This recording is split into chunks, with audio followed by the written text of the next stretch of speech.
अलग गुरु साहिबान जी से ज्ञान प्राप्त किया जा सकता है, ये पाप तो नहीं है। अक्सर ये सवाल मुझसे करीब करीब हर सत्संग में पूछा जाता है और इसका जवाब मैं यही देना चाहता हूँ कि किसी गुरु से अगर तुमने नाम लिया है तो उस गुरु से नाता जोड़े रहो, उस गुरु से नाता नहीं तोड़ो, उस गुरु से जुड़े रहो। लेकिन गुरु को भी बाधा मत बनाओ ज्ञान के मार्ग में, परमात्मा के मार्ग में। जैसे तुम भारत में पैदा होते हो लेकिन धन कमाने के लिए तो अमेरिका चले जाते हो, और आजकल तो प्रोविज़न भी हो गया है, NRI, वहाँ का भी नागरिक हो, यहाँ के भी नागरिक हो। ऐसे ही अपने गुरु से नाता जोड़े रहो, लेकिन ज्ञान जहाँ भी मिल जाए उसको ले लो। और ये जो कंपार्टमेंटलाइजेशन है, इसे हम तोड़ना चाहते हैं। वह कभी भारत में ऐसा था कि गुरु खुद अपने शिष्यों को किसी अन्य संत के पास भेजता था कि मेरा टेस्ट ले लिया, अब थोड़े मेरे मित्र का टेस्ट लो। और हमने ओशो धारा में शुरू कर दिया है। अभी हम अपनी पूरी संगत के साथ पिछले वर्ष गुरिंदर सिंह जी के निमंत्रण पर राधा स्वामी व्यास पहुँच गए। बहुत प्यारा रहा, बड़े प्यारे संत हैं, खूब प्रेम दिया, खूब सम्मान दिया।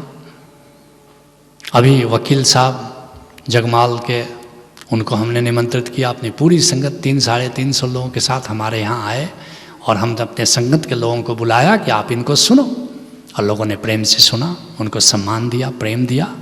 बल्कि जब दिल्ली अपनी दूसरी संगत के पास गए तो ओशो धारा के प्रेम और सम्मान की उन्होंने भूरी भूरी प्रशंसा की।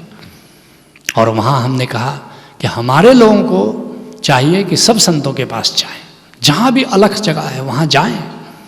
ये तो ऐसा ही हुआ कि जैसे हमने मधुमक्खी पाली है और हमने फुलवारी लगाई है और कहें कि बस हमारी फुलवारी से केवल मधु चुनना, पड़ोसी की फुलवारी में खबरदार मत जाना। नहीं, मधुमक्खियों की मौज होनी चाहिए कि अपनी फुलवारी से तो मधु ले ही, लेकिन और भी फूल खिले हैं, और भी फुलवारी लगी है, वहाँ भी जाओ, वहाँ भी फूल चुनो। तो यही बात मैं चाहूँगा कि मेरी संगत के लोग, ओशो धारा के लोग सब संतों के पास जाएं। और वहाँ जो कोई बात अगर तुमको नागवार गुजरे, अच्छी न लगे, तो वो बात मेरे पास आकर बताने की ज़रूरत नहीं है। वो जो बात अच्छी लगे वो बात केवल बताओ कि वो अच्छी बात हम भी अपने यहाँ शुरू कर सकें। ठीक वैसे ही मैं चाहूँगा किसी भी संत से जुड़े हो, किसी भी नाव पर तुम सवार हो, लेकिन निश्चित तुम्हारा हमारे यहाँ स्वागत रहेगा। लेकिन अपने गुरु से टूट करके आओगे, द्रोह करके आओगे, तब हम भी स्वागत नहीं कर पाएंगे। अपने गुरु से अहोभाव में आओ तो हम भी तुम्हारा स्वागत करेंगे। इसलिए जिस गुरु से, देखो संत तो सुई का काम करता है, कैंची का काम तो राजनेता करते हैं। संत तो जोड़ने का काम करता है, संत तोड़ने का काम नहीं करता। तो निश्चित किसी हमारे लोग बाकी संतों के पास जाएं, और अन्य संतों के साथ जो जुड़े हुए लोग हैं वे हमारे यहाँ ये जो 14 समाधि के कार्यक्रम, 12 समाधि के कार्यक्रम हैं, हम उनका स्वागत करेंगे। वे हमारे कार्यक्रम करें, यहाँ से ज्ञान लें।